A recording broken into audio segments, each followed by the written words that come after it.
Hi dear all, welcome to KSR, English Made Easy. Today you are going to understand the lesson.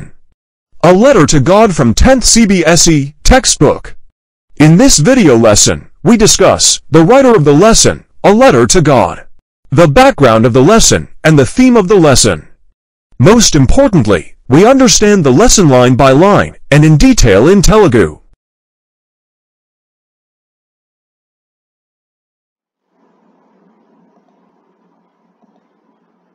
Hi dear all, good morning.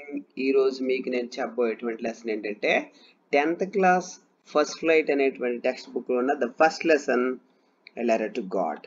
So ఈ లెసన్లోని మనం ఏం చెప్పుకోబోతున్నాం అంటే first a letter to God అనేటువంటి ఈ story తాలూకా writer ఎవరు, అసలు ఏ బ్యాక్గ్రౌండ్లో దీన్ని రాయబడింది అని తెలుసుకోవాలి. ద సెకండ్ థింగ్ ఏంటంటే the theme of the story ఏంటి. నెక్స్ట్ థర్డ్ థింగ్ ఏంటంటే ఫస్ట్ పార్ట్ అయినటువంటి ఈ లెసన్ని మనం టెక్స్ట్ బుక్ ఓపెన్ చేసి నేర్చుకోవాలి. Now the first thing is letter to God అనేటువంటి స్టోరీ ఇక్కడ ఇచ్చినటువంటి జిఎల్ ఫుయెంటెస్ అనేటువంటి ఒక మెక్సికన్ రైటర్ రాసినటువంటి స్టోరీ. అతని ఫుల్ నేమ్ ఏంటంటే Gregorio Lopez Fuentes. Is a Mexican writer and his occupation was a novelist, poet as well as a journalist. Was born in the year 1897 and died in the year 1966. So ఈ ఫుయెంటెస్ రాసినటువంటి ఈ story తాలూకా background ఏంటంటే ఇతను చిన్నప్పుడు వాళ్ళ father తాలూకా general స్టోర్లో ఎక్కువగా ఉండేవారు. అక్కడికి ఎక్కువ ఫార్మర్స్ అంటే రైతులు ఈ ఫామ్ ల్యాండ్లో పనిచేసేటువంటి లేబర్ ఎక్కువ వస్తుండేవారు ఆ జనరల్ స్టోర్కి. అక్కడ వాళ్ళు చెప్పేటువంటి మాటలు ఎక్కువ ఇతను వినడం జరిగింది. వాళ్ళ ప్రాబ్లమ్స్ కానీ వాళ్ళ తాలూకా ఫీల్డ్ యాక్టివిటీస్ కానీ ఎక్కువ వినడం జరిగింది. సో ఆ తర్వాత ఈయన జర్నలిస్ట్ అయిన తర్వాత, నావలిస్ట్ అయిన తర్వాత he wrote this story by name a letter to God. So ఇది background of the story.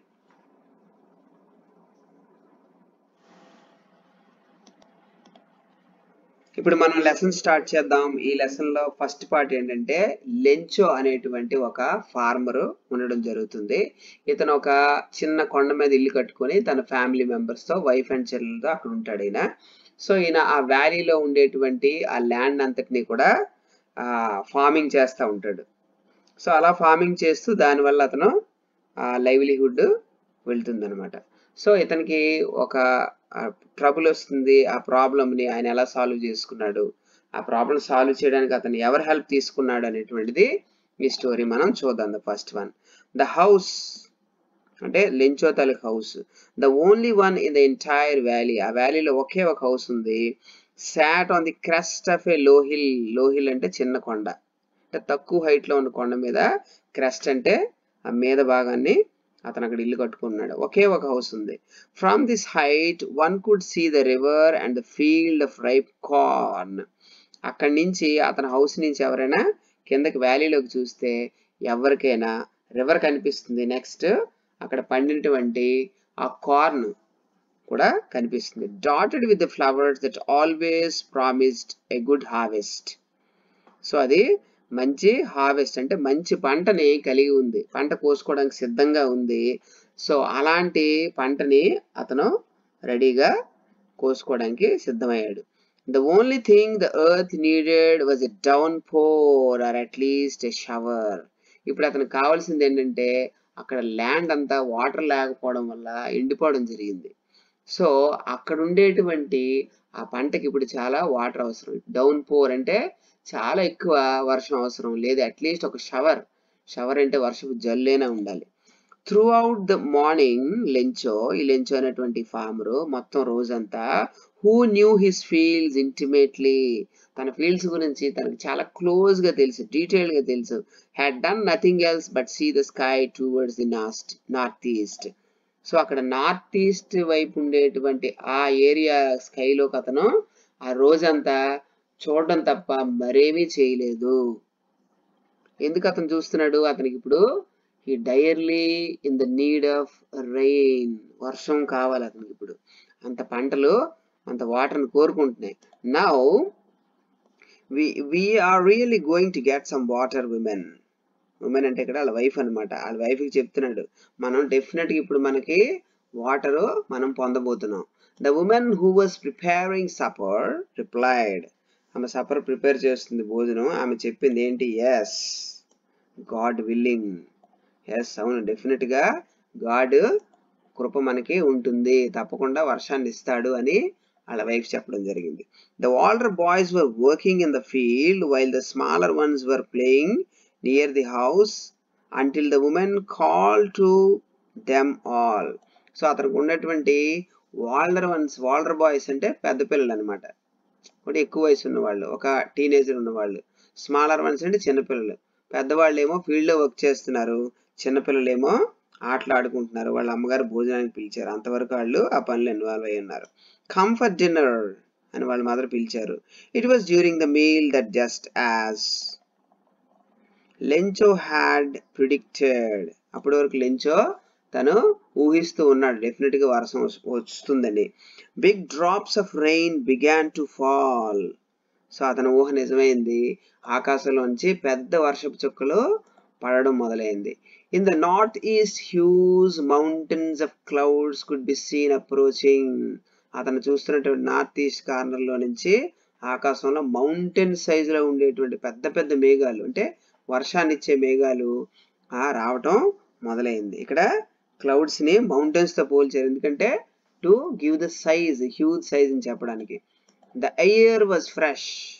So వర్షం వచ్చేటప్పుడు మనకి చాలా ఫ్రెష్గా ఉంటుంది ఎయిర్, అండ్ స్వీట్ ఆల్సో, అంటే చాలా శుభ్రంగా ఉంటుంది, నీట్గా ఉంటుంది. The man went out for no other reason than to have a pleasure of feeling the rain on his body. అతను అక్కడి నుంచి అలా బయటికి వెళ్ళడం జరిగింది. ఎందుకు? అతని బాడీ మీద రెయిన్ పడితే దానివల్ల వచ్చేటువంటి ప్లెజర్ని ఎంజాయ్ చేయడానికి. And when he return he exclaimed. అక్కడి నుంచి వచ్చిన తర్వాత లెంచో అతను ఆశ్చర్యంగా ఒక మాట చెప్పాడు. These aren't rain drops falling from the sky. ఇవి ఆకాశంలోంచి పడుతున్నటువంటి వర్షం చుక్కలు కాదు, దే ఆర్ న్యూ కాయిన్స్. అవి కాయిన్స్ తో కంపేర్ చేసేట న్యూ కాయిన్స్, మనకి రాబోయేటువంటి ధనం అది. అంటే అతను వర్షం పడితే దాని ద్వారా, అతను పంట బాగా పండితే దాని ద్వారా డబ్బు వస్తుంది అనేటువంటి ఫీలింగ్ లో అతను ఉన్నాడు. The big drops are 10 cent pieces. ఆ పెద్ద వర్షపు చుక్కలు 10 cent పీసెస్, అంటే మన లాంగ్వేజ్ లో, మన కరెన్సీలో 10 rupee కాయిన్స్ అనుకోండి. And the little ones are 5. ఆ చిన్న వర్షపు చుక్కలు 5 rupee కాయిన్స్, పెద్దవేమో 10 rupee కాయిన్స్ లాగా అతను భావించాడు. With a satisfied expression he regarded the field of ripe corn with its flowers. అతను ఆ వర్షంలో తగ్గడం వల్ల వచ్చినటువంటి సాటిస్ఫాక్షన్తో ఆ కార్న్ ఫీల్డ్ అతను పొగడడం జరిగింది. దానికి చివరిలో చూడు ఫ్లవర్స్ కూడా వస్తాయి సన్నగా, సో వాటిని కూడా అతను పొగడడం జరిగింది. Drived in a curtain of rain. మొత్తం ఈ వర్షం తాలూకా జల్లులో మొత్తం అది కవర్ అయిపోయింది, అంటే వర్షం బాగా పడుతుంది అనమాట. బట్ సడన్లీ చూసారా, బట్ అనే వర్డ్ యూజ్ చేశాడు, అంటే మొత్తం అంతా సడన్ గా మారిపోయింది. Strong wind began to blow. ఆ వర్షంతో పాటు బలమైన గాలి మొదలైంది. And along with rain very large hail stones began to fall. ఆ వర్షంతో పాటు హెయిల్ స్టోన్స్ అంటే వడగండ్లు మనం చూస్తాం, ఈ ఐస్ ముక్కలు లాంటివి ఆకాశం నుంచి పడుతుంటాయి, అవి పడడం మొదలయ్యాయి. These truly did resemble new silver coins. ఇవి చూడడానికి సిల్వర్ కాయిన్స్ లాగా ఉన్నాయి. రిజెంబుల్ అంటే పోలి ఉన్నాయని అర్థం. ద బాయ్స్ అంటే తన పిల్లలు exposing themselves to the rain ran out to collect the frozen pearls. ఇవి ఫ్రోజన్ పర్ల్స్ లాగా, అంటే ముత్యాలు లాగా, గడ్డకట్టేసిన ముత్యాలు ఎలా ఉంటాయి అలా ఉన్నాయి. ఆ పిల్లలు వాటిని కలెక్ట్ చేసుకోవడానికి బయటికి వెళ్ళారు. Hi dear, if you like my video lessons, share them to your friends and subscribe my channel KSR English Made Easy. Press on the bell icon and select all to get the notifications of the latest video lessons. Thank you, keep learning. It's really getting bad now. So ఈ hail storms వల్ల, వడగండ్ల వల్ల చాలా bad జరగబోతుంది అని ఎక్స్క్లైమ్ the man, అంటే Lencho ఇక్కడ తన ఎక్స్ప్రెషన్ ని చెప్పాడు. I hope it passes quickly. త్వరగా వెళ్ళిపోతే బాగున్ను, ఇది వెళ్ళిపోయి వర్షం ఒకటే పడితే బాగుండు అనుకున్నాడు. It did not pass quickly. కానీ అది వెళ్ళలేదు, అంటే హెయిల్ స్టాము ఇంకా ఎక్కువైంది. For an hour the hail rain and the house. ఒక గంట పాటు ఆ హెయిల్ కురిసింది. The garden on the house, ఇంటి మీద, నెక్స్ట్ గార్డెన్ అతని తాలూకా పెరట్లో, ద హిల్ సైడ్ మొత్తం ఆ కొండ ప్రాంతంలో, the corn field on the whole valley అతను పెంచుకున్నటువంటి ఈ మొక్కజొన్న పంట మీద మొత్తం వ్యాలీలో 1 hour పాటు ఈ హెయిల్ స్టామ్ పడడం జరిగింది. The field was white as if covered with salt. So final గా ఈ మంచు మొక్కలతో ఫీల్డ్ అంతా ఒక సాల్ట్ తో ఎలా అయితే కప్పేస్తామో నేలని అలా మారిపోవడం జరిగింది. నాట్ ఎ లీఫ్, సో దానివల్ల ఏం జరిగింది, not a leaf remain on the trees, అక్కడ ఉన్న చెట్ల మీద ఒక్క ఆకు కూడా లేదు, అన్ని ఆ హెయిల్ స్టామ్స్ తాలూకా హిట్టింగ్ వల్ల మొత్తం ఆకులన్నీ పోయాయి. The corn was totally destroyed, ఆ చెట్లు ఆకులే పోయాయంటే కార్న్ ఫీల్డ్ మొత్తం డిస్ట్రాయ్ అయిపోయి నేలమట్టం అయిపోయింది, నేలకు పడిపోయింది. The flowers were gone from the plants, ఆ ప్లాంట్కి ఉండేటువంటి చిన్న చిన్న పువ్వులు కూడా మొత్తం నాశనం అయిపోయాయి. Lencho's soul was filled with sadness, పాపం ఈ లెంచో తాలూకు మనసంతా ఏంటి ఇలా పంట పోయింది అనేటువంటి బాధతోని నిండిపోయింది. When the storm had passed, ఆ స్టార్మ్ వెళ్ళిపోయిన తర్వాత, he stood in the middle of the field and said to his sons, అతని యొక్క పిల్లల్ని పిలిచి చెప్పడం జరిగింది. A plague of locusts, లాకస్ట్ అంటే మిడతలు, చూసారా మిడతల దండ ఒకేసారి కొన్ని lakhs లో వచ్చేసి పంటల మీద పడి తినేసి వెళ్ళిపోవడం జరుగుతుంది. A plague of locusts would have left more than this, ఒకవేళ ప్లేగ్ ఆఫ్ లాకస్ట్ గుంపు వచ్చినా కూడా అవి తినేసి వెళ్ళిపోయినా కొంత మిగిలిస్తాయి, కానీ ఈ హెయిల్ స్టామ్ మొత్తం ఏమి మిగిల్చలేదు. ఇట్ హ్యాస్ డిస్ట్రాయిడ్ ఎవ్రీథింగ్ అని తన పిల్లలకి చెప్పడం జరిగింది. The hail has left nothing, దేన్ని విడిచిపెట్టలేదు. This year we will have no corn, ఈ సంవత్సరం మనకి అసలు మొక్కజొన్న పంట ఉండనే ఉండదు. That night was a sorrowful one, ఆ రోజు రాత్రి అంతా కూడా అతనికి చాలా బాధాకరమైన రోజు.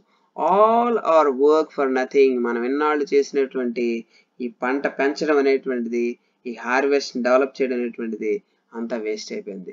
There is no one who can help us, మనకి హెల్ప్ చేసే వాళ్ళు ఎవరూ లేరు, ఎందుకంటే ఆ కొండ మీద ఆయన ఒక్కడే ఉంటున్నాడు ఇల్లు కట్టుకొని. We all go hungry this year, మనం అందరం కూడా ఆకలితో ఉండాల్సిందే ఈ సంవత్సరం అంతా అని తన ఫ్యామిలీ మెంబర్స్ కి తను చెప్తున్నాడు. దిస్ ఈజ్ పార్ట్ 1, మీరు మరొకసారి ఇది వినండి. నెక్స్ట్ ఇక్కడ ఓరల్ కాంప్రహెన్షన్ చెక్ అని ఉంది, ఇది కూడా మీరు ఒకసారి ట్రై చేయండి.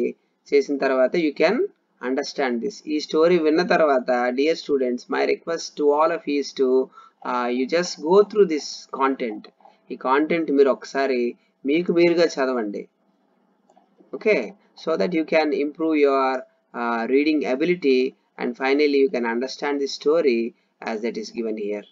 Thank you. See you in the next video. మనం దీని కంటిన్యూషన్ ని నెక్స్ట్ వీడియోలో, అంటే ఇక్కడి నుంచి మనం సెకండ్ పార్ట్ కింద మొత్తాన్ని మనం నెక్స్ట్ వీడియోలో చూద్దాం. Thank you.